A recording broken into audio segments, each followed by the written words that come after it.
Welcome to The Explainer. So, you're looking to sell online, and you've hit the big question, Shopify or Etsy? This is a huge decision, right? It's not just about where you list your first product. It's about your entire future as a business. Okay, so let's get right into it. The best way to think about this is with a simple question. Do you want to rent a stall at a giant, bustling market, or do you want to build your very own store from scratch? Because honestly, your answer to that pretty much decides everything. And this is really the perfect way to see it. Think about Etsy. It's like the world's biggest, coolest craft fair. You show up, you've got people walking by instantly. That's amazing.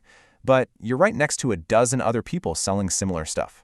Now, Shopify, that's you getting the keys to your own piece of land. You build the store, you paint the walls, you create the whole vibe. You own the entire experience, from the front door to the checkout. All right, first section, let's get right to what everyone cares about most, the money. Which one's going to cost you more? Now, you probably have an idea in your head about which one is the cheaper option, but trust me, the actual data here, it might just flip your whole perspective. So Etsy's whole model feels really safe when you're starting out, right? It's pay as you go. Sounds great, but you have to look closer because there are all these little fees, and they just start chipping away piece by piece from every single sale you make. So first up, you've got the listing fee, 20 cents. Doesn't sound like much, does it? But that's for every single item, and it pops back up every 4 months. It's just the tip of the iceberg. Okay, next, there's the big one, a 6.5% transaction fee. And here's the kicker. It's not just on the price of your item. Oh no, they take that cut from the entire amount, including whatever your customer paid for shipping and gift wrapping. Yeah, even the shipping. And then there's this. This is the fee that catches everyone by surprise. Once you start doing well, and we're talking over $10,000 a year, Etsy automatically puts you into their off-site ads program.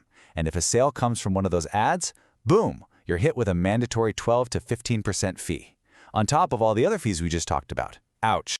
Now, let's flip over to Shopify. It's a completely different world.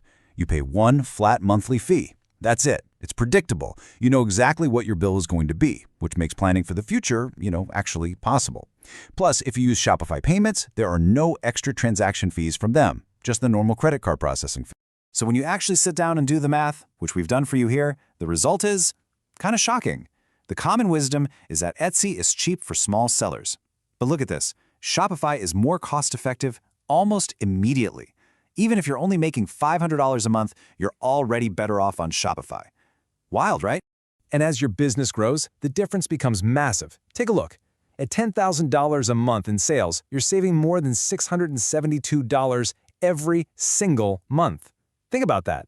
That's over $8,000 a year that could be going back into your business for ads, for new inventory, for anything you want. Okay, so the numbers are pretty clear. But this debate is about way more than just fees. It's really about what you're trying to build. So let's talk about your brand identity and what it means to build a business that actually lasts. Let's be real. On Etsy, your shop page looks, well, like an Etsy shop page. Everyone's got the same boxy layout. But on Shopify, the sky's the limit. You get total creative freedom. We're talking thousands of themes you can tweak and customize to create a totally unique look and feel, a brand that people actually remember when they leave. And don't just take my word for it. Listen to Olivia Wang, who built an amazing business called Floral Neverland. She started on Etsy, but she said it was just so hard to build brand loyalty. People would say, I bought this on Etsy, not I bought this from Floral Neverland. That's a huge difference. She switched because she wanted to build a real connection with her customer.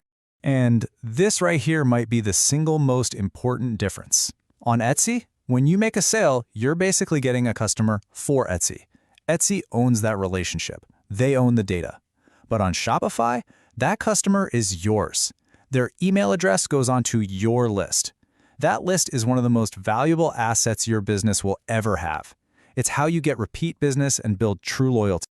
And speaking of ownership, let's talk about risk. When you build your house on someone else's land, they can kick you out at any time. We've heard horror stories from tons of Etsy sellers whose shops get shut down overnight.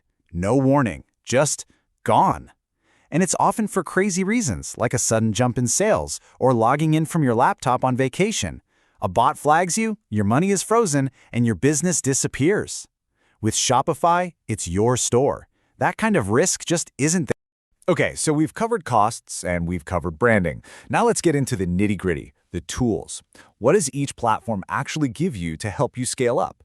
Because let's face it, the features you need to get your first 10 sales are totally different from what you need to handle 10,000. Etsy's analytics are fine. They have a stats dashboard that gives you a quick look at views and visits. It's basic.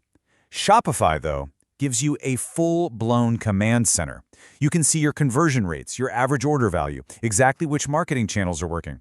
It's the kind of deep data you need to make smart, strategic decisions instead of just guessing. And that's the thing about Shopify. There's really no ceiling. Want to have a massive Black Friday sale that brings your site to its knees? It can handle it. Want to expand into wholesale? Or maybe start a subscription box? Shopify's built for that kind of growth. A lot of sellers find that eventually, they just hit a wall on Etsy. The platform wasn't designed for that level of ambition. Okay, we've gone through the costs, the branding, the tools for growth, so what's the final verdict? How do you actually decide? Let's make this really simple. First off, and this is important, it doesn't have to be one or the other. In fact, some of the smartest sellers out there use a hybrid strategy. Think of it this way. They use Etsy to find new customers, and then they use Shopify to keep them. And here's how you can do it. It's like a playbook for getting the best of both worlds. Step 1, use Etsy's massive audience to test out your product ideas. See what sells. Once you've got a proven winner, boom, launch your own Shopify store. Then, and this is the genius part, you slip a little card into every Etsy order with a special discount for your new Shopify site. You're literally converting Etsy's customers into your customers. So, at the end of the day, who is Etsy really for? It's perfect if you're a hobbyist or an artist selling unique, one-off pieces. It's also an amazing place to just dip your toes in the water and test an idea without much risk. You get that built-in traffic, and that can be a lifesaver when you're starting from zero. But if you're serious, if you're not just starting a hobby but building a real long-term brand that you want to scale, then Shopify is, without a doubt, the platform for you. It's for people who crave total control, who have big plans for growth, and who get just how critical it is to own their own customer data. So it all comes down to this one question. It's not really Shopify or Etsy. The real question is, what kind of business are you trying to build? The answer to that? Well, that tells you everything you need to know.